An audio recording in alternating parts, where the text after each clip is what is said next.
اسی میں ہم نے یہ بھی دیکھا کہ جو ان کے بیچ میں اور عبد المطلب کے بیچ میں اختلافات ہو رہے تھے کنویں کھودنے میں اور کنویں کے جو اندر سے دولت نکلی تھی اور اسلحہ نکلا تھا اس کو لینے کے بارے میں، وہ کسی بڑے جھگڑے سے اس لیے محفوظ ہو گئے سارے قبائل کہ انہوں نے ایک اصول کے اوپر بات طے کر لی، کبھی تیروں کے اوپر کر لی اور پھر اس پر قائم رہے، تو یہ نہیں کیا کہ مکر گئے کہ نہیں جی ہمارے نام پر تیر نہیں نکلا دوبارہ کریں، ہم نہیں مانتے، کوئی ایسی بات نہیں، پھر اس پہ قائم رہے، یہ بڑے پن کی نشانی ہوتی ہے۔ اسی طرح حضرت نبی صلی اللہ علیہ وآلہ وسلم نے جو حجرہ اسود رکھنے کا فیصلہ فرمایا تھا اس وقت بھی قبائل جنگ پہ تیار تھے، لیکن ایک اصول طے ہو گیا کہ جو شخص پہلے داخل ہوگا اس کو حکم بنا لیں گے، جو وہ کہے گا ہم نے کرنا ہے۔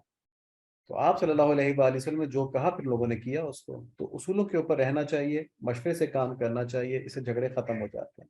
آج کل نفس پرستی کا دور ہے تو ہم سارے اصول توڑ دیتے ہیں، جب اگر ہم نے اصول بنائے، مشورہ کیا کہ چلو اس طرح کر لیتے ہیں، اور جب اس طرح ہونے میں ہمارا فائدہ نہ ہوا، کسی اور کا فائدہ ہو گیا، کہتے ہیں ہم نہیں مانتے اس بات کو، جی ہم اس کو اس طرح نہیں کریں گے، تو وہ جھگڑے شروع ہو جاتے ہیں۔ تو اس لیے بڑے لوگ وہ ہوتے ہیں جو اصولوں کے اوپر قائم رہیں۔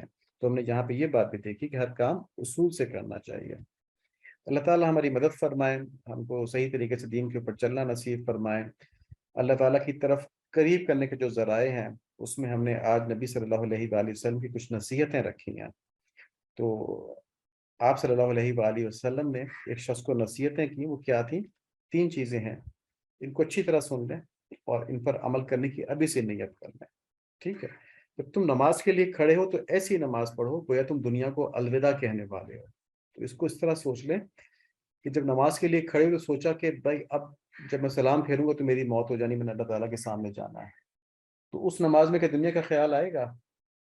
ٹھیک ہے نا، اس نماز میں یہ خیال تو نہیں ہے کہ میں نے یہاں سے نکل کے ابھی دودھ بھی خریدنا ہے، ابھی میں نے جا کے فلاں چکر تیار کرنا ہے، ٹھیک ہے؟ تو اس طرح نماز پڑھیں کہ بس یہ آخری نماز ہے، اس کے بعد انتقال ہو جانا ہے ہمارا، اللہ کے سامنے حاضر ہونا ہے۔ تو اللہ تعالیٰ میں یہ نماز نصیب فرما دیں، بہت مشکل ہے، یہ جب ہی نصیب ہوتی جب ہم کسی شخص سے اپنی اصلاح کروا لیں۔